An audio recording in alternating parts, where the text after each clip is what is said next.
मंच और डायस पर बैठे हुए जिसके इतिहास नगर उत्तर प्रदेश मोहतरम जनाब अब्बस साहब, हमारे स्पोक्स पर्सन आसिम जफार साहब, इस्लामाबाद से मेरे भाई डॉक्टर साहब जो मजलिस इत्तेहाद मुस्लिमीन के उम्मीदवार हैं, रुदौली के तमाम मजलिस के जिम्मेदारान, मौजूद हाजिर साहब, बुजुर्गान मिल्लत, मेरे गयूर नौजवान साथियों, मैं आप तमाम का शुक्रगुजार हूँ कि आप लोग ने अपना कीमती वक्त निकालकर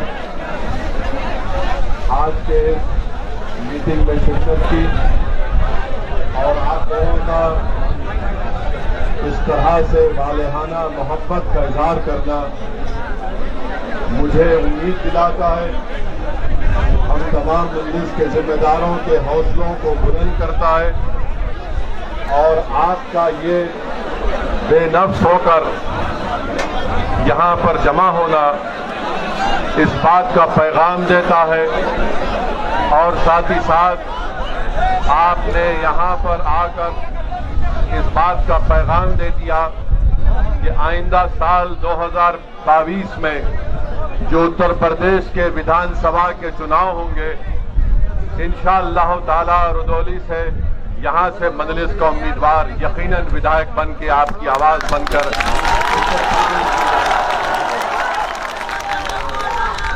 मेरे अजीज दोस्तों, मेरी इज्जतदार माँ और बहनों, मैं ज्यादा वक्त आपके दरमियान में नहीं रहूंगा, बस चंद अहम बातें आपसे करकर यहाँ से रुखसत हो जाऊंगा।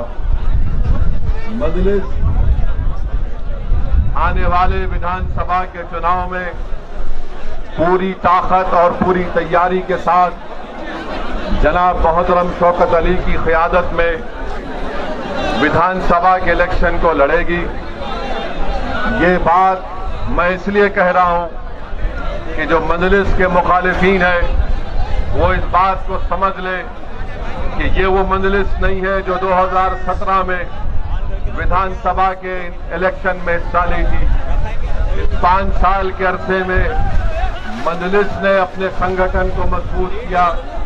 मजलिस का पैगाम उत्तर प्रदेश के घर घर पहुंच चुका है। मजलिस ने अपनी तंजीम को अपनी जमात के लोगों की मेहनत और जुस्तजू की बुनियाद पर पहले से ज्यादा आज उत्तर प्रदेश में मजबूत है और हमारा आपको यही पैगाम है, यही आपसे इल्तिजा और गुजारिश है कि उत्तर प्रदेश में मजलिस की पहली कोशिश ये है कि यहां से आपकी मुस्लिम अक़लियत की एक सियासी लीडरशिप बने।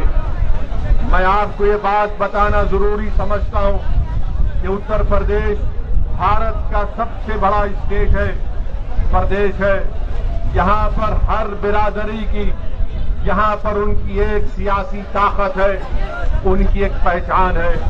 अगर उत्तर प्रदेश में अगर किसी की सियासी लीडरशिप नहीं है, किसी की सियासी आवाज नहीं है, किसी के आवाज की अहमियत नहीं है, किसी के आंसुओं की अहमियत नहीं है, अगर कोई यतीमी और लाचारी के माहौल और मायूस हो रहा है तो वो उत्तर प्रदेश का मुसलमान है। और मजलिस ये चाहती है कि आप जमहूरियत को मजबूत करें। भारत की जमहूरियत कैसे मजबूत होगी? भारत की जमहूरियत उस वक्त मजबूत होगी जब सबको उसमें हिस्सेदारी का उसमें हिस्सा मिलेगा। उत्तर प्रदेश में सबको अपना अपना हिस्सा मिल गया। अगर किसी के साथ इंसाफ नहीं हुआ, किसी को उनका हिस्सा नहीं मिला, तो मैं ये साफ तौर पर कह रहा हूं कि उत्तर प्रदेश के मुसलमान हैं जिनको अभी तक उनका हिस्सा नहीं मिला। और क्यों नहीं मिला? इसलिए नहीं मिला कि आपने पिछले 60 साल से सेकुलरिज्म के झूठे वादे पर आपने मुख्तलिफ पार्टियों को वोट किया। कभी आपने कांग्रेस को वोट किया, उनको नेता बनाया, विधायक बनाया, सांसद बनाया, मुख्यमंत्री बनाया, कभी आपने उनको प्रधानमंत्री बनाया, कभी आपने बीएसपी को वोट दिया, उनका मुख्यमंत्री बनाया, आपने समाजवादी पार्टी को वोट दिया, उनका मुख्यमंत्री बनाया, मगर आप अपने दिल पर हाथ रखकर सोचिए कि आपका पूरे उत्तर प्रदेश में आपका कौन है नेता, कौन है आपकी आवाज, कहां है आपकी सियासी ताकत। आज उत्तर प्रदेश में आपके वोट की अहमियत नहीं है, आपके आंसुओं की अहमियत नहीं है, आपके मसाइल की अहमियत नहीं है। मैं ये कहने पर मजबूर हूं कि उत्तर प्रदेश में अगर सबसे कम पढ़े लिखे अगर कोई है तो मुसलमान है। आखिर क्यों कम पढ़े लिखे मुसलमान है? क्या इसका जिम्मेदार असदुद्दीन ओवैसी है?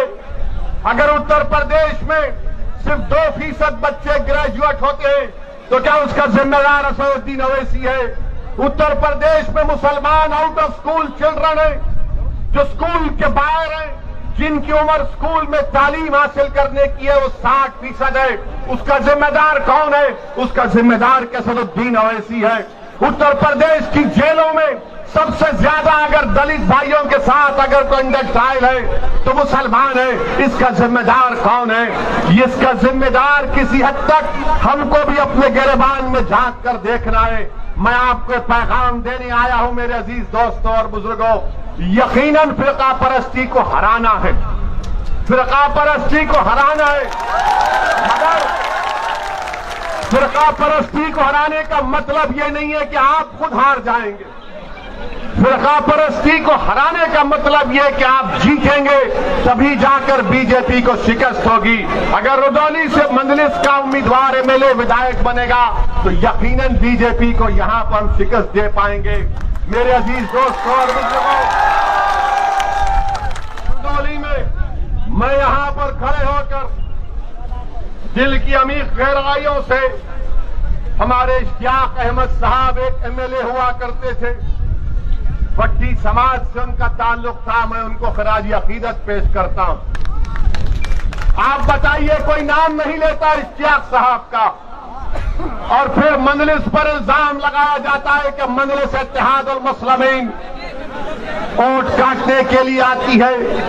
मेरे अजीज दोस्तों और बुजुर्गों, मंजलिस किसी को काटने को नहीं आती, मंजलिस जोड़ने को आती है, और मंजलिस ये काम करके रहेगी इंशाअल्लाह ताला। मेरे अजीज दोस्तों और बुजुर्गों, अभी हमको यहां के जिम्मेदारों ने बताया कि जो ओवर ब्रिज है रुदौली का,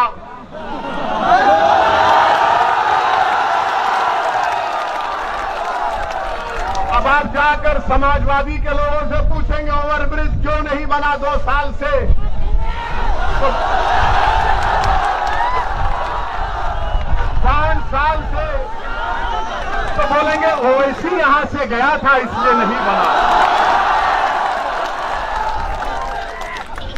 ओवर ब्रिज नहीं बना, और जो मुख्यमंत्री बाबा हैं, बाबा को भी पता नहीं है। बाबा को बोलेंगे ओवर ब्रिज तो बाबा बोलेंगे नाम बदल दो। यानी हमारा हाल ऐसा हो गया है। और फिर ओवर ब्रिज नहीं होने की बिना पर हाईवे पे आने के लिए लंबा सफर 10 किलोमीटर का करना पड़ता है।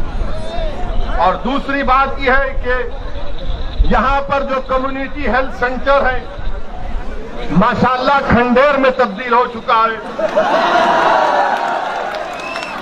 मेरे अजीज दोस्तों और बुजुर्गों, पाइपलाइन के लिए रोड खोद दी गई है, मगर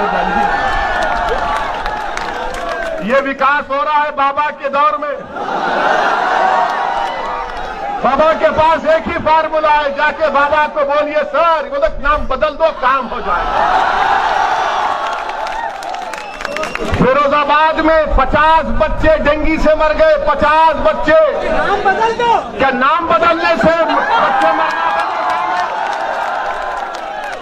मेरे अजीज दोस्तों और बुजुर्गों, फिर ये आपके रुदौली में मेरे पास रिकॉर्ड है, ये अखिलेश भी नहीं बोल सकते, ना कांग्रेस ना बसपा के लोग बोल सकते हैं। वो सिर्फ आपको बोलेंगे वोट डालो, हमको वोट डालो, मगर हासिल क्या हुआ बताइए कि उत्तर प्रदेश में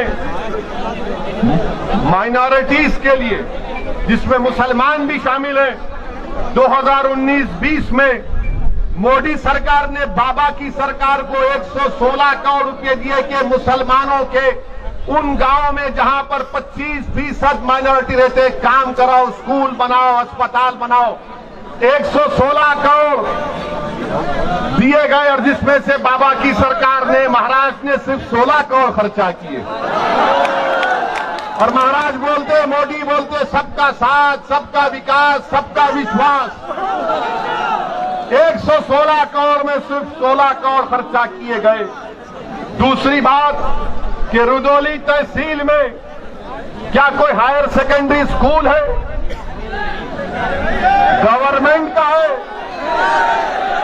क्यों नहीं है? क्या हमको हमारे बच्चों को स्कूल में पढ़ाने का शौक नहीं है? क्या आप अपने बच्चों को तालीम दिलाना नहीं चाहते? क्या अपने बेटियों को पढ़ाना नहीं चाहते?